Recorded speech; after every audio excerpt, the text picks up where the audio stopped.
Trevor the traction engine was enjoying his work in the vicarage orchard, birds were singing and apples were ripening on the trees. It was a lovely day. "Hello, Trevor," said James. "You look as bright and cheerful as my red paint." "Oh, I am," replied Trevor. "What's that noise?" "It's the bees," laughed Trevor. "They're all in these boxy things called beehives. I'm taking them to the station. The vicar says his bees make good honey, and he's giving some of them to his friends." Just then, Boko, the diesel engine, hummed in.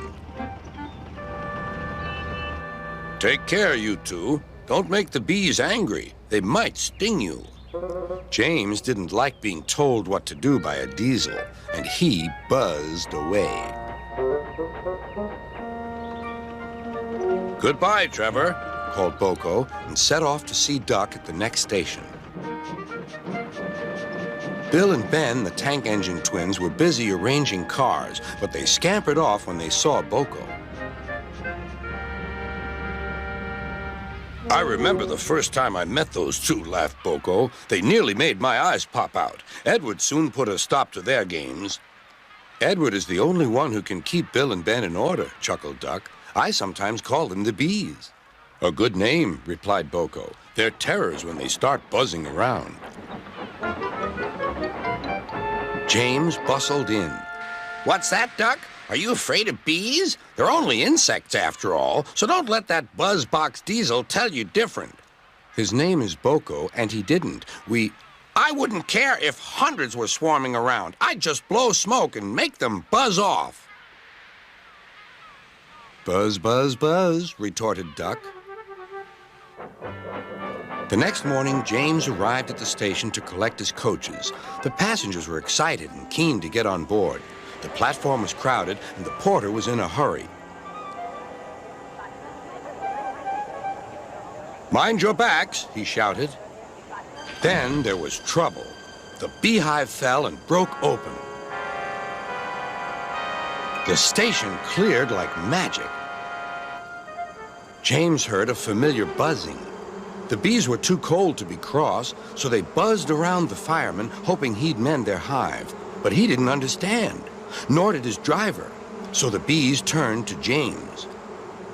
His boiler was nice and warm. Buzz off," hissed James. One bee burnt his foot. "Ooh, ah, ah, ooh." The bee thought James had burnt him on purpose.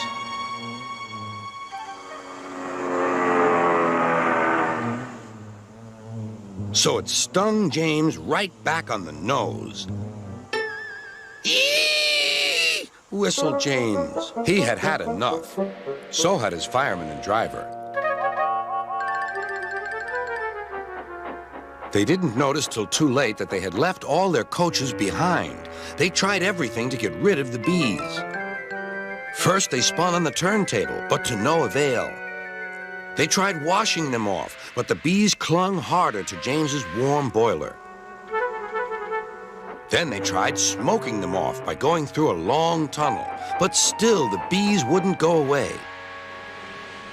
"It's no good, James," said his driver. "We'll just have to go back to the orchard and fetch another hive."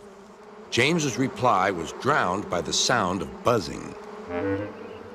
The vicar was waiting anxiously for James. When he arrived, the bees swarmed straight into their new home. "Come on, James," said his driver. "What you need now is a good hose down." Later that evening, James was resting in the shed when the vicar came to see him. "Thank you for saving my bees," he said. "It's a pity it's not Christmas. Then we could call you James the Red-Nosed Engine." Everyone laughed, even James. But instead, they decided to call James the Bee's Knees, which means they thought he was more useful than ever.